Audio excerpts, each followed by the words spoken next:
4Beerzin!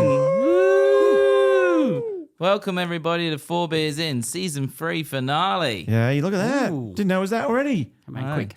Can you believe it? It's quick like I normally am. Just ask Kel. Keep going. Yep, I'm here. So you got myself, Dan, here. And as always, we got Joe over there. Hello. Oh, yeah. And then Rob in front of me. Hey, mate. I just realised every time we do this, no one can actually see us. So when No. you say, I've got Joe Yeah, there. this is a description Robbie. audio as well. I know, I full detail of me in Yeah. front. Yeah, so in front. So where I am, So where you're direct in front. direct in front. We're But all sitting. there's a desk. There's Yeah. a test between us. Yeah, We yeah. got a big desk here. Yeah. Yeah, so just imagine that. But we've got someone else in the room as well, don't we? We've got a very special guest for the Season 3 finale. To your right. He is to my right. He is a pro golfer. We're going to start with that. Nice. He has given lessons to Tiger Woods. Fuck yeah. I know what you're thinking. Wow. Oh, yeah. I've He's already got your also a autograph. coach, ambassador, speaker. He's an absolute legend. And his name is Glenn Paul. So I'm going to hand you over to Glenn. Hello, Welcome. guys. Welcome, Glenn. Hello. Thank you. It's good to be here. Tasty little Vienna lager in front of us as well. No plugs there at all for Thorny Devil. But I tell you what, we were just talking before we went live too. Made from pure rainwater, and I don't know. Have you guys tried it yet? What, rainwater? I was going to say, yeah, pure I did rainwater. the other night. That crazy storm that came through Perth. I stood out in front of it, but here in the Vienna lager, It's tasting good. I'm going to do a pretty sip good. now, eh? It's won award. It's malty. It's smooth. It's It's good. it's good. even It's with- pretty good. Very good. Very good. Pretty good. Totally unrelated to what I do, but Yeah. Well, 4 beers in. right. It's about the beer. Yeah. absolutely. I've got my glasses on and I can't read that last bit. Does that say complex? You're a bit of a complex. Is that what it says? I don't know, mate. Where are you reading? On the back it says multi. So for everybody who's smooth. at home, we're all looking at our cans right now, and it does say complex. It does. Okay, I'm good. It says Sorry, multi, Glenn. smooth, We don't normally do this to our complex. guests. They're normally like, hey, let's talk about our guests, and then we get We don't complex. introduce our guests and talk about Sankos. Look, I mean, look, the Thorny Devil Vienna Lager is a very poignant guest here. It's a this very evening. important It's one. good. It's fantastic. But no, thank you guys. Thanks for having me. Awesome to have you on the show. Yeah, thank you. So, so tell us a little bit about pro golfing. What's the story you can bring us in around of what you've done in the past? Yeah, look, I mean, I've been a professional golfer now for, 20, almost coming up to 20 years now. So 2005 turned pro, did a traineeship with the PGA over in New South Wales. So it's a 3-year, kind of like, I guess, any other trade apprenticeship, 3-4 year process. Did that, got to about 3 months out from graduating, had a few health issues, so pulled out, went completely out of golf, worked in the finance industry with American Express, complete opposite direction of what I'd be looking at doing. But then came back, went to the States, played for a little while, back to Australia, and moved to Perth, finished off my traineeship and have really been coaching and focusing a lot of my time and attention to coaching the last, I guess, sort of 8.5, 9 years. And that's kind of where we're at. But I guess for me, it's probably a little bit more golf professional these days than professional golfer. And there is a distinct difference between the two. And I guess the one thing that I always say, I guess a little tongue in cheek, is that, as a golf professional, being in the golf industry and in a pro shop, we sell Mars bars for a living. There's probably some reality to that. But yeah, being in and around the golf industry and as a coach is a little bit more as a golf professional, but professional golfer playing, like, I've still got the passion to get out there and play and make $1 million. Tiger's got a fused back and shoulder and everything else, but he's just made the cut in the Masters this week. So, Wow. I mean, the guy's a freak, but look, if he can do it, maybe I can. We'll see. But Totally can. it's good. So in Perth, where's the best place to play golf? Or where do you, because I suppose that would be up to the person, wouldn't it? Yeah, look, But where do you feel is the best place to Yeah, play? definitely. I think we're pretty spoilt for choice here in WA with golf courses, both public and private. I mean, in the Perth metropolitan area as itself, I think we've got 12 public golf courses that everybody can go out and enjoy. And then there's a significant number of private clubs in around that. For me, I can't go past playing Lake Carrinup. That's our number one course here in WA. Cottesloe would be sort of tucked in right behind that as number 2. But then probably to venture out, Kalgoorlie. Kalgoorlie. Wow. Kalgoorlie. Yeah, it's the last place you'd think I to didn't even know there's a golf go. course out there. Ah. Mate, we play the WA PGA out there. I think we've been out there for about 7 or 8 years now. Wow. It, for me, it would be one of my top 5 golf courses in Australia. Wow.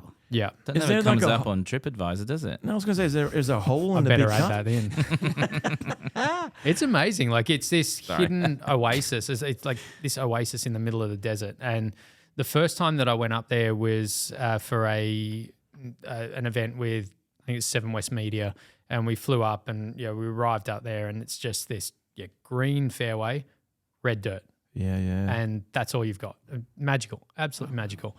And played well, and so I thought, this place is easy. Go up there for the WA PGA, and I think I've missed every cut that I've gone up there and played. But, the beers are pretty good up there. So, Beers always flowing Kalgoorlie. beers always flow everywhere when it comes to golf. It's alcoholic first, and then golf second. That's got to be a long drive to Kalgoorlie, though, eh? That's 10 hours, isn't it? It's about 7. It's about 7-ish. But I actually really enjoy the drive going out there. I'll always drive out there on my own, except for one year that we went out with a few of us. But tell you what, 7 hours on the road, just cranking some tunes. Yeah. It's pretty straight drive. Sorry, how many episodes could he listen to, Dan? Could Yeah. You could listen 4Beerzin? to 4Beerzin 4Beerzin episodes. the whole, seasons, yeah. All the 3 episodes seasons. we've done would get you to Kalgoorlie. It There would you get you go. to Esperance. Who gets you? Is that the- Yeah, okay. Next drive Close. out, Yeah. you've got There you your go. listening all sorted. You can Yeah. listen to 4 Beers in all the way up. There you go. And just to really reinforce, just listen to it on the way back as well. Yeah. Absolutely. In case you missed a joke. Yeah, in case in case In case you the missed joke. in case that one went over your head. Yeah. I'll spend the whole week out there going, what were they talking about here? What's golf for you? Like what pulls you in? Oh, good question. I think golf for me has always been, it's never been about the money. And I think for me, the first tournament that I went to and experienced, I guess kind of walking in as a spectator, was the Cannon Challenge in 1996. So that sounds like it's about 87 years ago. It feels like it's about 87 years is. ago as well, back in my day. But yeah, the 96 Cannon Challenge, it was at Terry Hills golf course or country club. I remember walking through the gates, and there was just this pristine golf course and spectators everywhere and stands, and these guys were playing for what felt like $1 million. And I should probably go and fact check this because I tell this story all the time, and it was probably only $500,000, but they were playing for a shitload of money compared to the $5 that I was probably rubbing together. And I was pinching myself, and it was that moment that I really, I guess, attached myself to the fact that these guys are out here entertaining people, and hundreds of thousands of people coming out to watch these guys play golf. And the money's always been just the added bonus to that. And I think for me, latching onto that, and it was really in that moment that I went, you know what, I really want to play golf as a career. And I played everything else under the sun: cricket, tennis, soccer, football, AFL, everything. And I think to kind of look at that and go, you know what, I want to just go out and have people watch me hit a golf ball really, really well. That was the goal. I've had people come out and watch me hit the ball really, really shit. But I've also, obviously that's kind of where it's gone. And for me, it's always been the entertainment side of it and adding value. And obviously, money's always secondary to that. Yeah, How good do you have to be to get a caddy? Because that's the person that carries your golf clubs for you. Yeah, look, I mean, that's questionable. I've had plenty of caddies in my time, and I mean, look, Danny wants a job. That's where he's going with this. well, look, I mean, What we've are they got, on? What are those caddies on? I mean, 4 we've got, Beers isn't going too well for me lately. well, I tell you, we'll slap the 4Beerzin logo over the golf Would you bag and trust the Danny to clothing. give you the right club though? Oh, look, I probably wouldn't listen anyway. Let's be honest. But Because with caddies, you'd say I want a 9 iron, I don't know. Yeah. Mate, you're And then all on the lingo. Yeah, and then they just give it to you. Or Danny, this isn't an interview, by the way. Like there's two conditions you here, ask, mate. and then they just give it to you, and then they.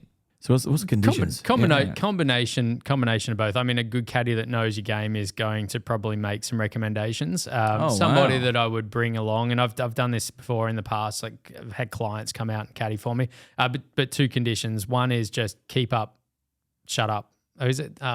Was it shut up, keep up, and there's something else in there? I haven't had a caddy in a while. You know, Danny. Do you reckon he'd shut up? Absolutely not. Absolutely not. Would he keep up? Questionable as well. Do any of them, they're like, when they give you the golf club, you're like, oh, just go with a 9.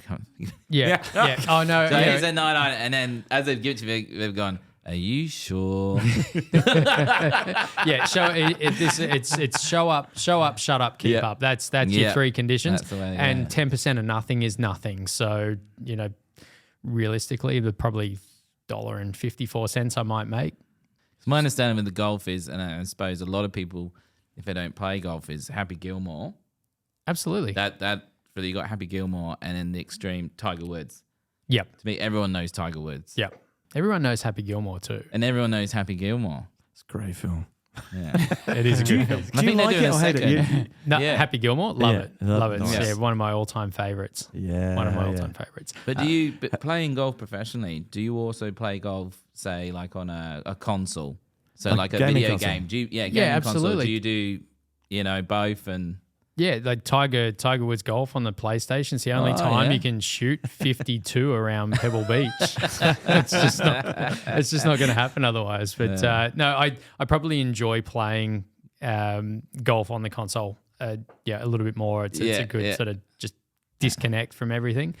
In saying that, though, I mean, I think one of the biggest struggles for me has always been disconnecting work golf and competing to just going out and playing socially with mates and being able to just not be competitive. But I think you've always got that competitive streak. So to go out and play for fun is a difficult thing.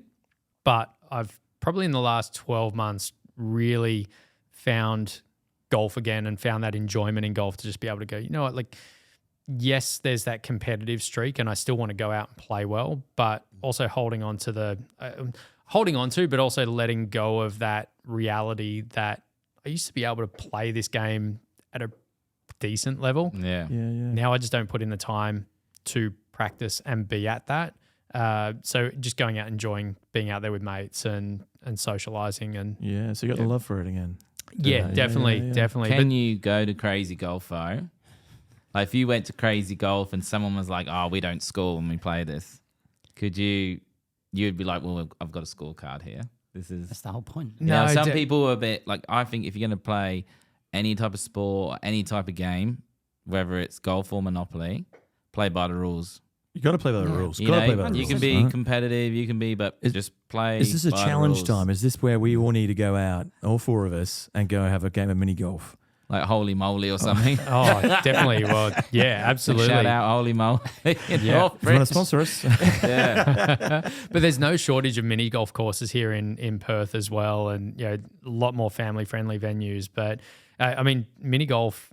I guess I'm still super competitive. I suck at mini golf. I probably sucked more at the old school mini golf where you had Abraham Lincoln and his little legs are flapping and the windmill and everything. But I suck at mini golf. I went and played out at I think it was Wembley probably a month or so ago, and a couple of people that I was out with.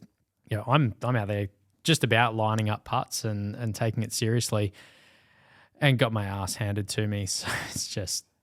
It's fun. It's about getting out there and having fun and enjoying it. But definitely, I think a little 4Beerzin mini golf challenge could be on. I reckon we could sort that out. I want to ask a question where, like, if you could talk to your younger self, would there be a message that you would say about, you were talking about, and it's a big thing, and we talk to different people from different walks of life and different vocations and things like that. And there's a lot of people like sometimes you need to find love. So if you could say something to your younger self, well, what's something you could say to the younger listeners out there? What's something you would say?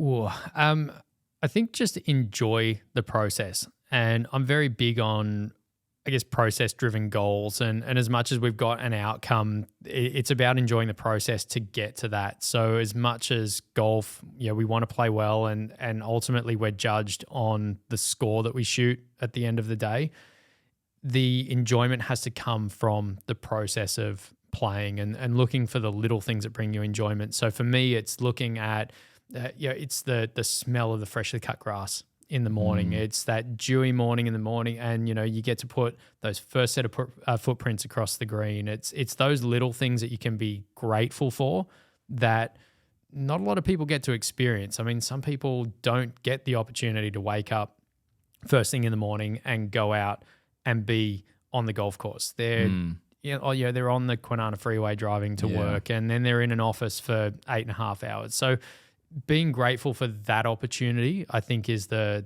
biggest thing that you need to kind of, I guess, reflect on, because it's very, very easy to lose sight of that very quickly as well. So we mentioned before you've met Tiger Woods. Not directly. Greg Norman, I'll tell you a story about him in a second. But yeah, Tiger, it was 2010 Aussie Masters at Victoria Golf Club. I had pre-qualifying down there. Absolutely gassed it coming in the last sort of 4 or 5 holes. So missed qualifying. Went out, spent a bit of time there for the practice rounds. Watched Tiger. So that was really cool. I guess you're growing up, attending a lot of the tournaments on the Australasian Tour, Aussie Open and bits and pieces. I'd met Greg Norman. I've met Jack Nicklaus, but Tiger just had this aura about him. And in fairness, the only other player that I've met that's got that same aura, and I mean, Tiger was 30 meters away from me, was Greg. And it's just, that was Aussie Masters. And I try and, it's a repressed memory of mine, mate. So just after throwing away qualifying. With Greg, because is he playing in Saudi Arabia now? So Greg's obviously heading up the Live Golf Tour, which is controversial. It's been going on for a couple of years now. Yeah, I think it's great. I'm still waiting on a call up from Live Golf to go and play. Even if it's just one event. You heard it here now. Yeah. Call him up. Yeah, Greg, if you're listening, 4Beerzin, just you know my number. I could totally do with just one event. That'd be perfect, because I know I'm going to go out and probably have 1,000 anyway. But God, the money would be good. Yeah, it'd be really, if really you good. If you could pick for any one to come on this show, it doesn't have to be a golfer as such, but in that kind of like, would you? So do you have Greg Norman's number? No, I don't. I tell you, because I can message him. Just drop him a DM on socials. Just like he does with everyone. Yeah, that's it. Just slide into the DMs. Slide into the DMs. Oh God, I don't know. I'll give that a little bit of thought. Nothing really comes to mind.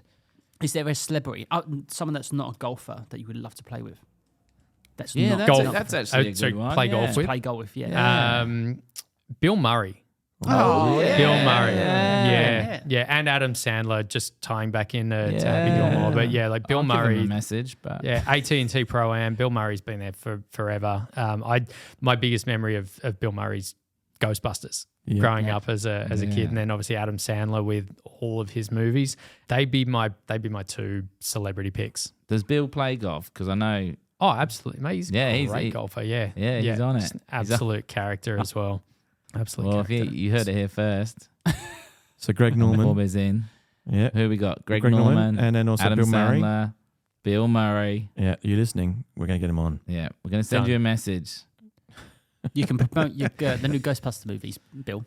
Yeah, he's back. He's back. Big shout out to the new Ghostbuster movie. He come from one over here, and we're going to get you on here. We'll give you a beer. All right, we're going to wrap this up. Thanks for coming on the show. Legend, mate. Cheers, really mate. Appreciate it. So we're going to go in. 4Beerzin. 4Beerzin.